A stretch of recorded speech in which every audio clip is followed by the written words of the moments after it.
ये आदमी यहाँ दूर पहाड़ियों की वादी में आया था जो पानी में सोना ढूंढ रहा था, लेकिन तभी इसे पानी में एक छोटा सा सोने का टुकड़ा मिलता है जिससे वो बहुत ज्यादा खुश होता है। अब ये तय करता है कि यहाँ पर ये खुदाई करेगा क्योंकि इसे अंदाजा था कि यहाँ बहुत सारा सोना हो सकता है। अब वो अगले दिन से खुदाई शुरू करता है। इसके पास एक घोड़ा है और एक छोटा कुत्ता है जो इन दोनों को ये बहुत प्यार करता है। आदमी को यहाँ खड्डा खोदते हुए कई दिन बीत चुके थे, लेकिन इसे सोने का एक भी टुकड़ा नहीं मिला था, पर वो फिर से खुदाई जारी रखता है। तभी एक चमत्कार होता है और उसकी मेहनत रंग लाई। जमीन में उसे सोने के पत्थर मिलते हैं जिसे देखकर वो खुशी से रोने लगता है। अब ये उस सोने को लाद कर यहाँ से निकल पड़ता है, लेकिन रास्ते में इसे क्रूर सैनिक मिलते हैं। ये वहाँ से चुपचाप निकल रहा था। ये सैनिक हंसकर इसका मजाक उड़ा रहे थे। तभी एक सैनिक उसे पीछे से गोली मारने वाला था, लेकिन दूसरा कैप्टन इसे ऐसा करने से मना करता है। वो कहता है कि आगे वो बुढ़ा वैसे भी मारा जाएगा। अब ये बुढ़ा आदमी वहाँ से आगे निकलता है तो इसे कुछ लोगों की बॉडी बिजली के खंभे पर लटकी हुई दिखाई देती है और वहाँ उसे और सैनिक मिलते हैं। अब ये सैनिक इसको नीचे उतरने को कहते हैं और इसकी तलाशी लेते हैं। तब इन सैनिकों को इसके पास वही सोना मिलता है जिसे देखकर ये लोग बहुत ज्यादा खुश होते हैं और इस आदमी को घुटने के बल बैठने को बोलते हैं क्योंकि ये लोग इस आदमी को मारने वाले थे। उसके सर पर बंदूक लगा रखी थी। इस आदमी को बहुत ज्यादा गुस्सा आ रहा था। ये सैनिक कहता है कि हम अमीर बन चुके हैं, लेकिन तभी आदमी सैनिक का चाकू से भेजा खोल देता है। इस आदमी को इतनी मेहनत के बाद वो सोना मिला था, ये भला कैसे इन टुच्चे सैनिकों को लेने देता। अब वो सैनिक इसे मारने के लिए इसकी तरफ आते हैं, लेकिन ये सभी को एक एक करके मारने लगता है और गोलियों की आवाज वो सैनिक भी सुन लेते हैं। ये आदमी भी किसी समय अपनी सेना का कमांडो हुआ करता था, जिसे सभी साइको कमांडो के नाम से जानते थे। इसने शीत युद्ध में भी लड़ाई लड़ी थी, जिसमें इसने अकेले 300 रूसी सैनिक को मार गिराया था। अब यहाँ पर वही सैनिक आते हैं। वो देखते हैं कि उस आदमी ने सभी सैनिकों को मार दिया है और इनको वहाँ पर एक सोने का टुकड़ा मिलता है, जिससे ये लोग समझ जाते हैं कि उसके पास बहुत सारा सोना होगा। अब ये लोग उसका पीछा करते हैं। तभी वो आदमी इनको देख लेता है और तेजी से यहाँ से भागने लगता है, लेकिन ये लोग उसके ऊपर तोप चलाते हैं और मशीन गन से लगातार फायरिंग करते हैं। अब ये वहाँ से भागकर अपने घोड़े के साथ जा रहा था। तभी वहाँ पर एक जोर का धमाका होता है जिससे इसके घोड़े के चिथड़े उड़ जाते हैं। इन्हीं लोगों ने यहाँ पर माइन बिछा रखे थे। अब यहाँ इस आदमी का घोड़ा मर चुका था। उसे देखकर ये घबरा जाता है और उसे पकड़कर गले लगाता है और ये लोग इसकी तरफ आ रहे थे। इस आदमी का सारा सोना बिखर गया था। ये उन सोनों को बटोर रहा था और ये लोग अपनी गाड़ियों के साथ यहाँ पहुँच गए थे। वो लोग इसे देख रहे थे, लेकिन वो अपना सोना बटोरने में लगा हुआ था। ये सैनिक इसे मारने वाला था, लेकिन दूसरा सैनिक इसे मना कर देता है। अब ये आदमी अपने हाथ में एक पत्थर उठाता है। अब वो अलग खेल खेलने वाला था क्योंकि यहाँ पूरे एरिया में माइन बिछा हुआ था और ये सैनिक दूसरे सैनिक से उसे शूट करने के लिए बोलता है, लेकिन तभी आदमी पत्थर को माइन पर फेंक कर मारता है, जिससे वहाँ पर धमाका होता है और ये लोग अंधाधुंध फायरिंग करने लगते हैं। लेकिन ये आदमी गोलियों से बचाव करते हुए पीछे हट रहा था और तभी ये लोग फायरिंग को रोक देते हैं। अब ये सैनिक धीरे धीरे उसकी तरफ बढ़ रहा था। तभी वो आदमी इसके सर पे एक माइन फेंक कर मारता है, जिससे उस सिपाही के चिथड़े उड़ जाते हैं। अब ये 2 और सिपाहियों को उसकी तरफ भेजता है। वो सिपाही उसकी तरफ जाते हैं, लेकिन माइन की वजह से वो भी मारे जाते हैं। अब इनके पास केवल एक ही चारा था। वो अंदर से किडनैप कर लड़कियों का सहारा लेने वाले थे और 2 लड़कियों को तोप के आगे चला रहे थे, जिससे ये लड़कियां बहुत ज्यादा डरी हुई थी। और ये सिपाही उस आदमी के बारे में बताता है, कहता है कि वो अपनी सेना का एक जांबाज कमांडो था और बताता है कि रूसी सैनिकों ने उसके परिवार को उससे छीन लिया था और उसने अपने परिवार के बदले 300 रूसी सैनिकों को अकेला मार गिराया था और वो एक कभी न मरने वाला कमांडो है। लेकिन ये सैनिक कहता है कि उसे मैं मारूंगा। अब ये आदमी वहाँ से भागकर दूर यहाँ पर छुपा हुआ था। उसे काफी ज्यादा घाव लगा हुआ था और उसका कुत्ता अभी जिंदा था। तभी वो लोग भी यहाँ पर पहुँच जाते हैं। इनके पास कुत्ते भी थे और ये आदमी यहाँ पर बहुत बुरी तरीके से फंस गया था, जो एक गाड़ी के सहारे छुपा हुआ था। लेकिन जैसे इनकी गाड़ी इसके पास से गुजरती है, ये कूद कर उनकी गाड़ी के नीचे चला जाता है। अब वो गाड़ी के नीचे लटका हुआ था और अपने चाकू से उनकी पेट्रोल की टंकी फाड़ देता है, जिससे वो पेट्रोल नीचे गिरने लगता है और इसके शरीर पर भी वो पेट्रोल गिर रहा था। लेकिन वो कुत्ते उस पेट्रोल को सूंघ लेते हैं और दूसरे सिपाही को पता चल जाता है और वो चिल्लाकर कहता है कि उस गाड़ी का पेट्रोल लीक है। और तभी ये लोग यहाँ पर गाड़ी को रोक देते हैं और आपस में बातें करने लगते हैं। लेकिन उससे अभी ये वहाँ से फटाफट भागता है, लेकिन ये लोग उसे देख लेते हैं और इसके पैर में गोली मारते हैं। इनका मेजर कहता है कि उसके ऊपर डॉग को छोड़ा जाए और ये लोग उसके ऊपर डॉग को छोड़ देते हैं, लेकिन इसके हाथ में एक माचिस की तीली थी। अभी एक बड़ा खेल खेलने वाला था और अंगूठे से घिसकर उस तिल्ली में आग लगा देता है, जिससे उसका शरीर जलने लगता है और डॉग वहीं रुक जाता है। तभी मेजर उसे शूट करने के लिए कहता है और वो भागकर नदी की तरफ जाता है। ये लोग लगातार फायरिंग कर रहे थे और वो नदी में कूद जाता है। इनको लगता है कि अब ये यहाँ पर फंस चुका है, लेकिन ये इनका भी बाप था। वो अपनी सांस को बहुत देर तक रोक सकता था और ये लोग बंदूक को तानकर उसके ऊपर आने का इंतजार कर रहे थे, लेकिन काफी देर हो चुकी थी। वो ऊपर नहीं आता और थोड़ी देर बाद वो बाहर आता है। ये उस पर गोली चलाता है, लेकिन तुरंत वो फिर से अंदर चला जाता है। अभी नाव में बैठे सिपाही को अंदर जाने के लिए कहता है। ये सिपाही पानी के अंदर जाता है, लेकिन वो आदमी उसे पानी में ही टपका देता है। पानी के ऊपर ब्लड को देखकर ये लोग समझ जाते हैं कि वो सिपाही मारा गया है। अब ये दूसरे सिपाही को पानी में जाने के लिए बोलता है। वो डरते हुए पानी के अंदर जाता है और ये लोग फिर से पानी के ऊपर ब्लड को देखते हैं। ये लोग समझ गए थे कि वो भी मारा गया है। अब नाव में बचा हुआ ये सिपाही डर गया था और डर के मारे यहाँ से अब ये उसी सैनिक की बॉडी को पीठ पर लाद कर भागता है और ये लोग इस पर ताबड़तोड़ मशीन गन से फायरिंग कर रहे थे। जो गोलियां केवल पीछे लदे सिपाही पर लग रही थी। ये वही सिपाही था जो नाव से भाग रहा था और इन लोगों ने उसे गोली से मार दिया था। अब वो आदमी वहाँ से बचकर निकल जाता है, लेकिन उसका कुत्ता यहीं पर रह गया था। ये लोग उसके कुत्ते के साथ वो करने वाले थे जिसे देखकर दिल दहल जाएगा। अब ये आदमी एक पुराने पेट्रोल पंप के पास जाता है, जो वो पेट्रोल पंप टूट चुका था। ये यहाँ पर थोड़ी देर आराम करना चाहता था। उसने अपने बैग में भरे सोने को कस के पकड़ रखा था और तभी इसकी आंख लग जाती है। लेकिन थोड़ी देर बाद इसे कुछ महसूस होता है और वो देखने के लिए बाहर की तरफ जाता है। तभी इसे एक कुत्ता भौंकता है। वो कुत्ते की आवाज सुनकर वहाँ से भागने लगता है, लेकिन तभी वो देखता है कि वो उसी का कुत्ता था। वो उसे देखकर बहुत खुश होता है, लेकिन उसने देखा कि कुत्ते के ऊपर किसी ने बम बांध रखा था और वो उस बम को फटाफट निकाल कर फेंकता है, लेकिन तभी वो बम फट जाता है जिससे इस आदमी को जोर का झटका लगता है। और अब दिखाया जाता है कि वही सैनिक यहाँ पर आ गए थे। वो इसके लिए एक फांसी का फंदा तैयार कर रहे थे और इससे इसकी आखिरी इच्छा पूछते हैं और वो इसके गले में फंदे को फंस। वो लोग यहाँ पर खड़े होकर इसके मरने का इंतजार कर रहे थे। अब ये चाह कर भी खुद को नहीं बचा सकता था और वो लोग यहाँ से चले जाते हैं। लेकिन ये आदमी अभी जिंदा था जो खंबे से निकले हुए रोड के ऊपर अपना पैर रखता है, लेकिन उसका पैर स्लिप हो रहा था और वो तभी अपने पैर में लगे घाव को उस रोड में फंसा देता है। वो इस घाव का दर्द बर्दाश्त कर सकता था लेकिन फंदे का नहीं। अब सुबह होती है, वो उसी फंदे पर लटका हुआ था। तभी उसके करीब से एक जहाज गुजरता है जिसकी हवा से वो खंबा हिल जाता है और उसके नट बोल्ट ढीले हो जाते हैं और ये आदमी रस्सी को नीचे सरका रहा था ताकि वो नीचे आ सके। तभी वहाँ पर 2 और सिपाही आ गए थे। ये उन्हीं के सिपाही थे लेकिन इसके बारे में उन्हें नहीं पता था। तभी वो फंदे से नीचे गिरता है। उसने खुद को छुड़ा लिया था और ये सिपाही इसके पास देखने आता है। वो दूसरे सिपाही से बताता है कि ये तो अभी जिंदा है और वो सिपाही कहता है कि उसको और उसके कुत्ते को मार डालो। अब ये सिपाही गन को लोड करता है और इसे मारने वाला था। तभी वो अपने पैर से इसे मारकर नीचे गिरा देता है जिसका सर डायरेक्ट नीचे पत्थर पर जा लगता है और ये सिपाही आवाज सुनकर उसे देखने के लिए जाता है, लेकिन वो पीछे से आकर इसे भी मार देता है।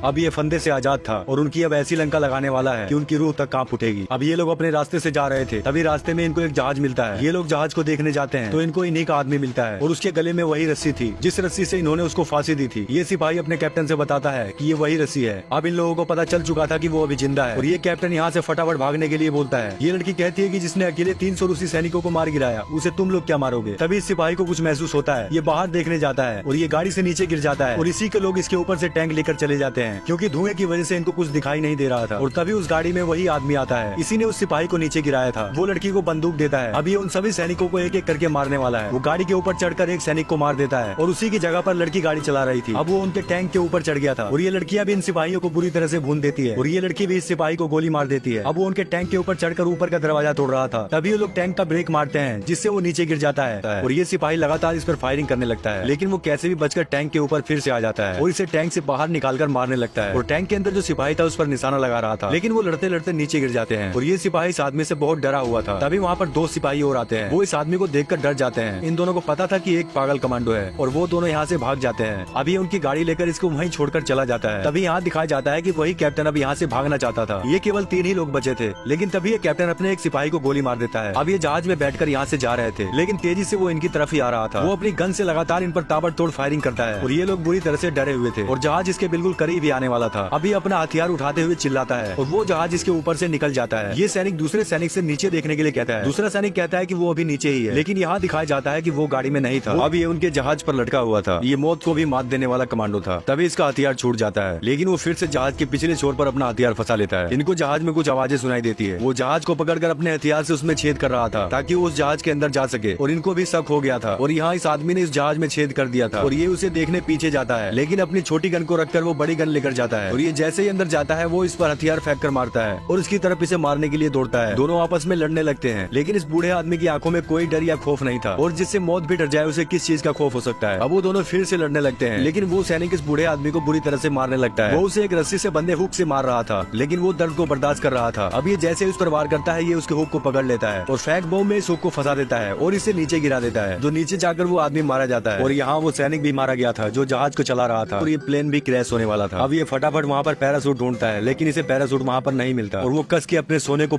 अब ये उनके जहाज पर लटका हुआ था। ये मौत को भी मात देने वाला कमांडो था। तभी इसका हथियार छूट जाता है, लेकिन वो फिर से जहाज के पिछले छोर पर अपना हथियार फंसा लेता है। इनको जहाज में कुछ आवाजें सुनाई देती है। वो जहाज को पकड़कर अपने हथियार से उसमें छेद कर रहा था ताकि वो उस जहाज के अंदर जा सके और इनको भी शक हो गया था और यहाँ इस आदमी ने इस जहाज में छेद कर दिया था और ये उसे देखने पीछे जाता है, लेकिन अपनी छोटी गन को रखकर वो बड़ी गन लेकर जाता है और ये जैसे ही अंदर जाता है वो इस पर हथियार फेंक कर मारता है और उसकी तरफ इसे मारने के लिए दौड़ता है। दोनों आपस में लड़ने लगते हैं, लेकिन इस बूढ़े आदमी की आंखों में कोई डर या खौफ नहीं था और जिससे मौत भी डर जाए उसे किस चीज का खौफ हो सकता है। अब वो दोनों फिर से लड़ने लगते हैं, लेकिन वो सैनिक इस बूढ़े आदमी को बुरी तरह से मारने लगता है। वो उसे एक रस्सी से बंधे हुक से मार रहा था, लेकिन वो दर्द को बर्दाश्त कर रहा था। अब ये जैसे उस पर वार करता है, ये उसके हुक को पकड़ लेता है और फैक बम में इस हुक को फंसा देता है और इसे नीचे गिरा देता है, जो नीचे जाकर वो आदमी मारा जाता है। और यहाँ वो सैनिक भी मारा गया था जो जहाज को चला रहा था और ये अब प्लेन क्रैश होने वाला था और ये प्लेन में पैरासूट ढूंढ रहा था, लेकिन इस प्लेन में पैरासूट इसे नहीं मिलता और वो एक रस्सी को खुद के शरीर में लपेट देता है और रस्सी को सीट से बांध देता है और उसने अपने सोने को कस के पकड़ रखा था। आखिर इतना बड़ा युद्ध इस सोने सोने की वजह से ही हुआ था। अब वो प्लेन तेजी से नीचे जाता है और फट जाता है। तभी यहाँ ये सैनिक किसी को देख रहे थे। उनके पास वही लड़की आती है जिनके पास एक बहुत बड़ा टैंक था और उस पर उन्होंने एक सिपाही को टांग रखा था। ये सैनिक इन लड़कियों से पूछता है कि इतना बड़ा टैंक तुम्हारे पास कैसे आया। ये लड़कियां कहती है कि ये टैंक उन्हीं क्रूर सिपाहियों का था, वो सभी लोग मारे गए, केवल ये बचा था। अब तभी दिखाया जाता है कि वही सन की कमांडो कीचड़ से निकल रहा था। वो जहाज के क्रैश होने के बाद भी बच गया था और वो जहाज कीचड़ में जा गिरा था। आखिरकार इसने इस जंग को भी जीत ही लिया और वो सोना भी इसके पास सही सलामत था। अब ये गाड़ी से अपने कुत्ते के साथ जा रहा था। वो सीधा गवर्नमेंट ऑफिस में घुस जाता है, जिसे देखकर सभी लोग हैरान थे। वो अंदर जाकर सभी के सामने काउंटर पर सोने को गिरा देता है और वहाँ के सभी लोग चौंक जाते हैं। ये कहता है कि ये तो केवल सैंपल है, मेरे पास तो सोने की चट्टान है। और इस पूरी मूवी में इस कमांडो ने कुछ भी नहीं बोला था, केवल चुप रहकर ही लड़ाई को अंजाम